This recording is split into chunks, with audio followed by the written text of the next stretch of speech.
আসসালামু আলাইকুম। আপনার কাউকে কিছু বলতে ইচ্ছে হচ্ছে বা আপনি কাউকে কিছু বলতে চাচ্ছেন কিন্তু বলতে পারছেন না। আমাদের মধ্যে অনেক মানুষেরই এমন একটা অভ্যাস থাকে যে আমাদের মনের মধ্যে চলে এক কিন্তু মুখে বলি আমরা আরেক। এটা এই কারণে হয় বেশিরভাগই ক্ষেত্রে যে আহ, কথাটা আমার মনে যেটা আছে এটা ব্যক্তিকে বলতে গেলে হয়তো বা রিয়াকশন উল্টোটা হতে পারে, অথবা ভালোটাও হতে পারে, কিন্তু সে কি মনে করবে। আমাদের এই যে কি মনে করবে এই ব্যাপারটার কারণে আমরা অনেক কিছুই হারিয়ে ফেলি।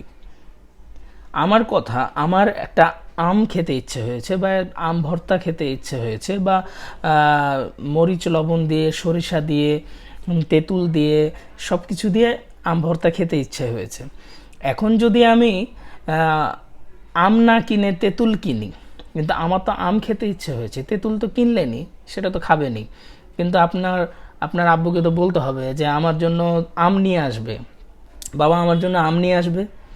অথবা আপনি যদি গ্রামের হয়ে থাকেন তাহলে আপনাকে অবশ্যই গাছের কাছে যেতে হবে, তারপরে সে আমটা পাড়তে হবে, তারপরে নিজে ছিলে সুন্দর করে ধুয়ে ওটাকে বেটে তারপরে না ভর্তা একটা যে একটা পর্যায়ে আছে স্টেপ বাই স্টেপ সেটার করতে হবে। কাঁচামরিচ, কেউ শুকনা মরিচ খায়, কেউ কাঁচামরিচ খায়, সরিষার তেল হোক বা সরিষা ভর্তা হোক, যে কোনো একটা কিছু দিয়ে সবাই এক একজন এক একভাবে খাওয়া পছন্দ করে। কিন্তু আপনার মনের কথাটাই যদি ঠিক মতো না বলেন, সারাদিন আম গাছের নিচে যদি বসে থাকেন যে আম ভর্তাটা খাবো, এই আমটা দিয়েই খাবো, এই আমটা দিয়েই খাবো, এই আমটা দিয়েই খাবো, তো হবে না, জীবনেও হবে না। আপনার মনে চেয়েছে আপনি গাছের কাছে যাবেন, গাছ থেকে আমটা পাড়বেন, তারপরে তো পর্যায়ক্রমে খাবেন।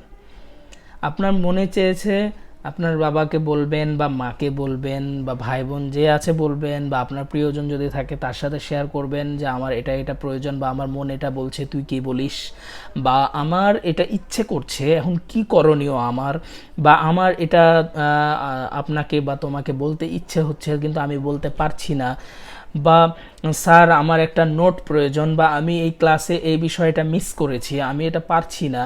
এখন যদি আপনি এগুলো কিছুই না বলেন, চুপচাপ বসে থাকেন, সাধারণ সবাই যেমন কথা বলে আপনিও ওই রকম বলছেন, তাহলে আপনার এই মনের গভীরতা থেকে একটা কথাও জীবনও বের হলো না। আপনি সমাধান কিয়ামত পর্যন্তও পাবেন না, এমনকি জান্নাতেও চলে যাবেন তাও ওই সমাধান পাবেন না।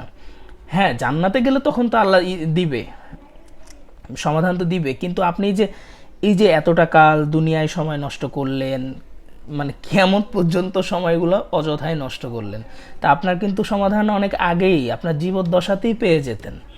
কিন্তু করলেনটা কি, আপনার প্রকাশ না করার কারণে, আপনার মনের ভাবটা সঠিক জায়গায় প্রকাশ না করার কারণে আপনার মনের কোনো ভ্যালু পেলেন না, আপনার কথাটার কোনো মূল্য পেলেন না। তাই আমি বলি, সময় থাকতে আপনার মনে যেটা চায় সেটা শেয়ার করেন। উত্তর যদি উল্টো আসে মেনে নেবেন যে না আমার হয়তো চাওয়াই ভুল ছিল, উত্তর উল্টো এসেছে, বা একটা না সূচক উত্তর আসছে, আমার কোনো একটা ভুল ছিল, বা আমি এই জায়গা না, আমার বেটারটা অপেক্ষা করছে, বা ভালো কিছুর জন্য হয়তো এটা আমার গ্রহণযোগ্য হয়নি, বাস মনকে এই সান্ত্বনা দিয়ে রিল্যাক্স থাকবেন। আর যদি আপনি মনের কথাটা ছুড়ে দেন, তারপর উত্তর যদি ভালো আসে তাও তো মাশাল্লাহ, সুন্দর, আপনার জীবনটা আরও সুন্দর হয়ে গেল, আপনার প্রতিটা জীবনের পদক্ষেপগুলো সুন্দর হয়ে গেল। তো আপনার সবসময় উচিত হবে মনের ভাবটা প্রকাশ করে দেওয়া।